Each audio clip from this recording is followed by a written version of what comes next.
Stany Zjednoczone nakładają sankcje na największe rosyjskie koncerny naftowe. Europejscy sojusznicy Ukrainy pracują nad nowymi propozycjami zawieszenia broni. Ukraina podpisała umowę na zakup 150 szwedzkich myśliwców Gripen. Unia Europejska zamierza pobudzić inwestycje poprzez duże zmiany na rynkach finansowych. Przewodnicząca Komisji Europejskiej wzywa do obrony ekologicznych technologii przed Chinami.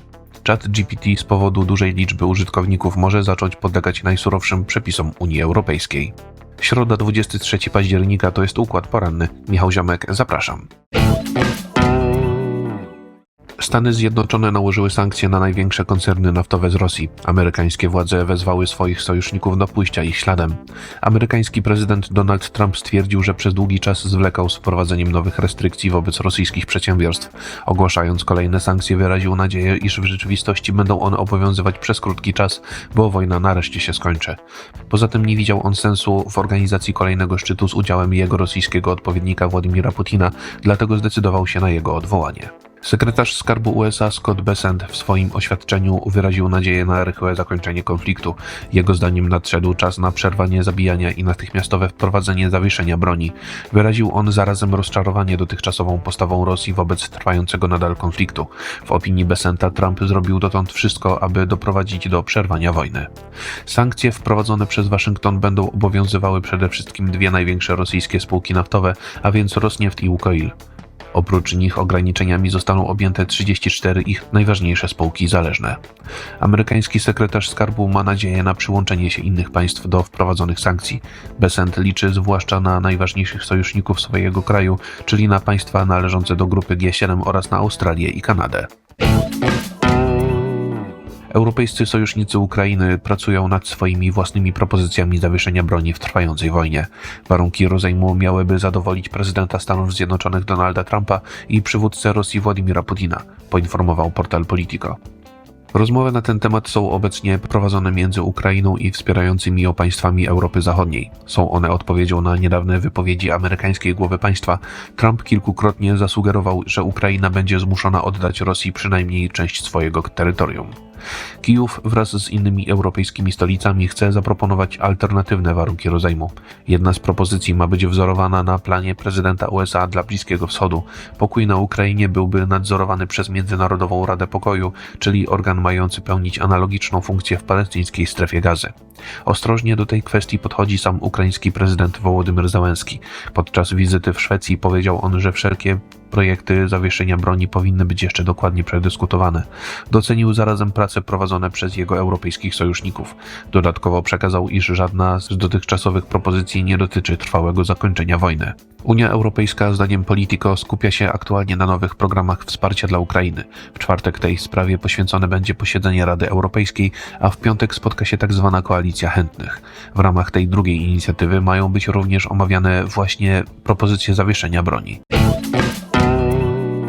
Ukraina podpisała ze Szwecją umowę na dostawę około 150 myśliwców Gripen E. Maszyny produkowane przez szwedzki przemysł zbrojeniowy będą dostarczane przez najbliższych kilkanaście lat.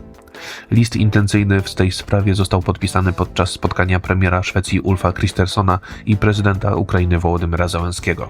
Memorandum zawarto w fabryce koncernu Saab w szwedzkim mieście Linköping. Szef szwedzkiego rządu, komentując zapisy umowy, podkreślił, że nie dotyczy ona żadnych dostaw realizowanych w najbliższym czasie.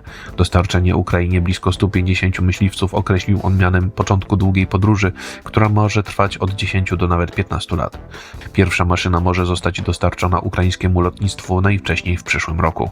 Ukraiński prezydent określił samoloty Saab JAS-39 Gripen E mianem jednego z najważniejszych elementów mających składać się na całościowe plany wzmocnienia potencjału militarnego jego kraju. Zełenski poinformował, że pierwsi ukraińscy piloci rozpoczęli już szkolenia z użyciem szwedzkich myśliwców. Kristersson i Zełenski w trakcie swojego spotkania omówili także kwestie ukraińskiej obrony powietrznej oraz tamtejszej infrastruktury energetycznej. Szwedzkie i ukraińskie władze uzgodniły dodatkowo swoje stanowiska przed odbywającymi się w tym tygodniu szczytami Rady Europejskiej oraz złożonej z sojuszników Ukrainy koalicji chętnych. W opinii przywódcy Ukrainy najważniejsze dla społeczności zachodniej pozostaje spójność w kwestii podejmowanych wspólnie decyzji. Unia Europejska zamierza pobudzić wewnętrzne inwestycje poprzez przebudowę rynków finansowych. W ten sposób chce ona pozyskać pieniądze na swoje polityczne projekty. Głównym założeniem zmian proponowanych przez Komisję Europejską ma być gruntowna reforma przepisów regulujących funkcjonowanie rynków finansowych. Dzięki temu stworzony zostanie jednolity rynek inwestycyjny. Informatorzy portalu Politico twierdzą, że Komisja Europejska zamierza dokonać zmian w łącznie 10 aktach prawnych. Dotyczą one praktycznego funkcjonowania międzynarodowych giełd papierów wartościowych, izb rozliczeniowych, centralnych depozytów papierów wartościowych czy kryptowalut. Największe kontrowersje wśród unijnych państw członkowskich mogą wywołać propozycje zmiany zasad nadzoru rynków finansowych. Bruksela chciałaby zwiększyć rolę odgrywaną przez Europejski Urząd Nadzoru Giełd i Papierów Wartościowych. Już w przeszłości podobne plany napotkały opór ze strony poszczególnych krajów, które wciąż chcą same kontrolować własne instytucje finansowe. Do zwolenników wspomnianych rozwiązań należy Francja, z kolei Niemcy na przykład sprzeciwiają się centralnemu nadzorowi nad rynkiem kryptowalut. Reformy forsowane przez Komisję Europejską mają pozwolić na zwiększenie inwestycji i realizację europejskich projektów o charakterze politycznym. Dzięki nim Unia Europejska ma dotrzymać kroków swoim konkurentom ze Stanów Zjednoczonych czy z Chińskiej Republiki Ludowej. Przewodnicząca Komisji Europejskiej Ursula von der Leyen uważa, że konieczna jest obrona ekologicznych technologii przed Chińską Republiką Ludową. Już w tej chwili Unia Europejska utraciła kontrolę nad rynkiem paneli słonecznych. W trakcie debaty w Parlamencie Europejskim niemiecka polityk zadeklarowała, że transformacja ekologiczna europejskiej gospodarki znalazła się w fazie pełnego rozkwitu. Każdego roku producenci rozwiązań przyjaznych środowisku notują na całym świecie wzrost zainteresowania ich produktami. Chodzi zwłaszcza o firmy działające w sektorach wytwarzania baterii, turbin wiatrowych i samochodów elektrycznych. Europa ma tym samym wielką szansę stać się liderem w dziedzinie czystych technologii. Zarazem musi ona rzeczywiście zadbać o swoje interesy, bo w przeszłości nie wykorzystała w pełni swoich możliwości. Szefowa Komisji Europejskiej nawiązała w tym kontekście do rynku energii słonecznej.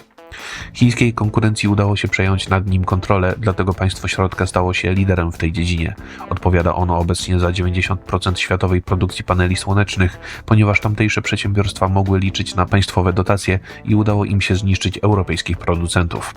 Von der Leyen podkreśliła, że z tego przypadku należy wyciągnąć wnioski, zwłaszcza z powodu coraz większej konkurencji ze strony państw globalnego południa. Według prognoz Komisji Europejskiej Unia Europejska powinna przejąć 15% światowej produkcji ekologicznych rozwiązań. W ciągu najbliższej dekady rynek czystych technologii w Europie będzie wart 375 miliardów euro.